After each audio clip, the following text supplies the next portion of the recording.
Yeah, welcome and welcome back to another episode of the Format Podcast. Got a pretty interesting show for you here tonight, and man, it feeds right into a lot of the things that I say on a very regular basis. We're going to talk some LeBron, Ramon James. Yes, indeed. I know we've been talking about this dude a lot lately, and I know that I just recently did a show called "Stop Talking About the Lakers" because we're not giving Jokic and the Nuggets enough respect that they've earned by putting the Lakers out and putting LeBron out the pasture, at least for this offseason. But I had to talk about this one. So hey, he keeps giving us content, so we got to keep coming back to it. But before we get to that, you know what it is. If you haven't already and you're here on YouTube, please go ahead, click that subscribe, that like, and that notification bell so you can be made aware whenever new episodes come out and new content drops on the channel. If you want the audio-only version of the podcast, anywhere you want your audio podcast, you can get it.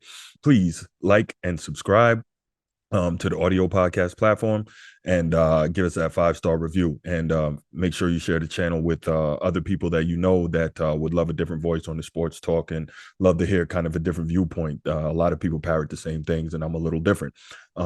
We do all that. You'll help us rise in the algorithm. You'll help us to find more sports fans, help more sports fans find us, and let's get right to it. All right, so quick disclaimer before we get started. If you kind of see me looking over to the side, the reason for that is I have the Celtics game up on my second monitor, so I'm kind of dividing attention. I'm talking about this, but I'm also watching the game. Y'all know I'm a diehard Celtics fan, so hopefully they can keep the series alive tonight and give us a little bit more intrigue, a little bit more drama before the NBA Finals come. Again, real quick, just touching on that, I don't believe the Celtics can beat this Heat team 4 times in a row, but it would be nice to see him get back to South Beach for a Game 6 and kind of, like I said, push it out a little more and give us a little bit more drama. So let's see if Jason Tatum and the rest of the boys can step up, and maybe he can live up to his supposedly superstar status. He's first team All-NBA, but I don't think he's a superstar yet. But anyway, so let's get to it. The other day, can't remember what day it was, former number 1 overall pick Kwame Brown, and a guy who's widely considered one of the biggest busts in NBA history, but that's another story on its own. He was on his channel, and he was talking about LeBron James and saying a lot of things that I deem to be true. Now, if you remember, one of the things that I talk about on a regular basis is not just the fact that LeBron is one of the most popular players and arguably the biggest brand in the modern NBA, and maybe the second biggest brand in NBA history overall, but the fact that he seems to be somehow immune from criticism. And when you criticize him, you're called a hater, and people just go completely insane if you criticize LeBron, whether or not you're telling the truth. And how do I know this? Because I've been a victim of it time and time again, right?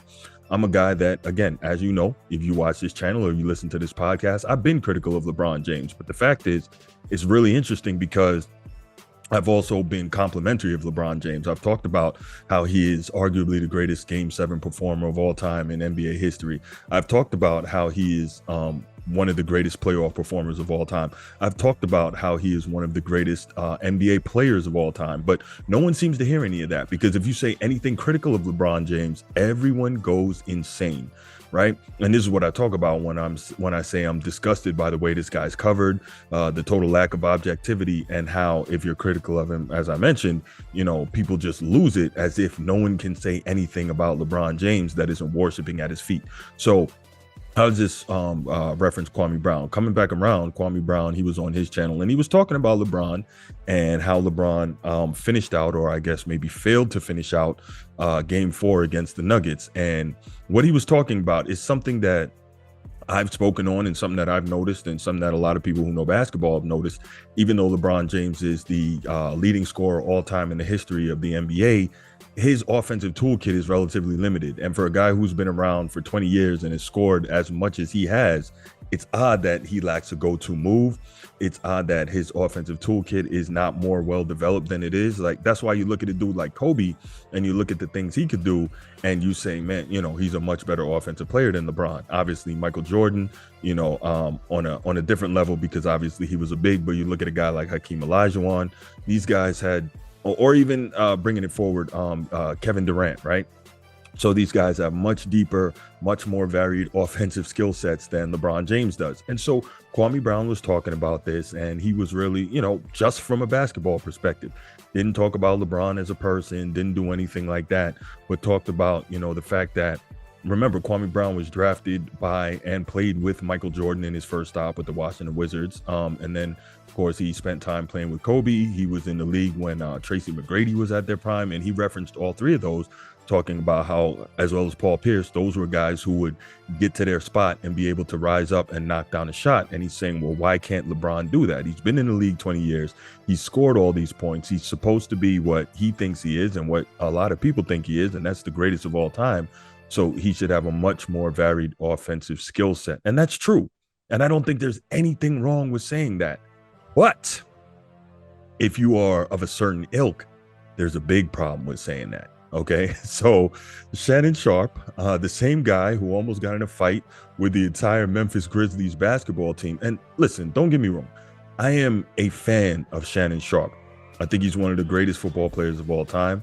And I'm a fan of Shannon Sharpe when he's talking about football, when he's talking about social justice issues, when he's talking about just about anything except basketball and LeBron James, because it's as if he completely just, I don't know what happens when LeBron James comes into the mix, but this is a guy, a grown man, who starts getting upset. He starts yelling. He gets offended as if LeBron James was a relative of his. And I'm really, really confounded as to, wow, Tatum to the rim with a beautiful two-handed dunk. Anyway, yeah, I'm really confounded as to why LeBron James elicits this type of response from your Nick Wrights and your Shannon Sharps and a lot of other people. People really get upset as if you talked about their mother when you are critical of LeBron James. And it's nuts because Kwame Brown was simply talking about what he saw from a basketball perspective. And then Shannon Sharpe is along the lines of, well, you know, who is Kwame Brown? Who is he to talk about LeBron James? Well, listen, Kwame Brown clearly didn't live up to the billing as being the #1 overall pick, but I believe he was in the league for 10 years, played for a number of teams. So he's got a little bit of an idea what he's talking about when it comes to basketball, right? So, and the funny thing is, Kwame Brown, he made it a point when he made it his first commentary to say, you know, I get it, I'm a bust, right? Because he knew that would be the first thing that would come out. Well, why is Kwame Brown talking about LeBron? He's a bust. But that doesn't mean that he doesn't know anything about basketball. I never set foot in the NBA. I never played college basketball. But guess what? I can talk basketball. You don't have to have been an NBA superstar to be able to talk about basketball. So Shannon Sharpe goes, he just goes out of his rocker. So listen, why don't we check out what Kwame Brown had to say in his first video, then we'll hear what Shannon Sharpe responded with. And then, well, I'm not going to play you how Kwame Brown responded in his response to Shannon Sharpe, because it's filled with profanity and racial slurs and the type of things that we don't really want to advocate on this channel. But needless to say, he fired back, and he fired back hard. But the point is, it was crazy. Let's go ahead, listen to these two make their comments, and then we'll be back to discuss it. Discovered that LeBron, you not that, bro. I'm sorry. I can't hate to say it. You are a stat sheet junkie. You're a bad boy when it comes to stats. Throughout history, people are gonna, you know, the little nerds are gonna look up your stat line, and they're gonna say he got to be the greatest player that ever played the game. And people who actually play are gonna know that is bullshit. I have never seen a guy of your caliber, supposed caliber, you don't even get a shot off. You tell me that you didn't have the nerve to tell me you were just gonna run in there and pump fake, and beg for the refs to bail your ass out again. How many times we got to see you flop and you owe that person $30 for that beer? You flopped and knocked the person beer out their goddamn hand. Never one time. I played with MJ. I never seen MJ flop all the way to the goddamn sideline. I used to watch. Where's your little touch moves? You supposed to be the best scorer in the game. You got all these points. Where's your move? Like LeBron, why didn't you work on your other shit, bro? I know I'm a bust, so everybody gonna say, oh, why you fuck? Cool, I'm a fan now. I'm a basketball enthusiast. I'm a fan. I played this game and I watched MJ, I watched Kobe work on driving right, getting to a spot. You were supposed to get to a spot right there, brother. You were supposed to bump them. You 6'8". They can't even see the rim when you get up there. Bump that motherfucker going left and rise up. You right there. But you were looking for a bailout again. Skip, he said, you're supposed to be great? Really, Kwame, of all the people, he should never, ever question anybody's greatness. Because this is what we know. If there's a Mount Rushmore for bust in the NBA history, whether he's the first head, the second head, the third, or the fourth, he's on Mount Rushmore of bust NBA players. There's no question. And then he's going to question a guy that's, whether you say he's first, second, he's top 5 of the greatest players to ever play. I remember I heard him talk when Kobe scored 81. He's talking about he's hitting damn good screens. Really? Dude, you the #1 pick in the draft, and you talk about you setting screens. Yep. Talk about the games that you played. Talk about the game-winning shots you hit. Skip, look, I get it. Kobe and Mike was graceful. They were elegant. They were Baryshnikov. Yep. But it's just not true. They haven't hit more game-winning shots than LeBron. The numbers don't lie. You can just go look it up, Kwame. You have plenty of time. Hell, you own your farm down in Georgia. You got plenty of time. You ain't playing no hoops. You should have still been in the NBA. So, I mean, just look at that. Like, the first question is, Shannon Sharpe, why are you so upset?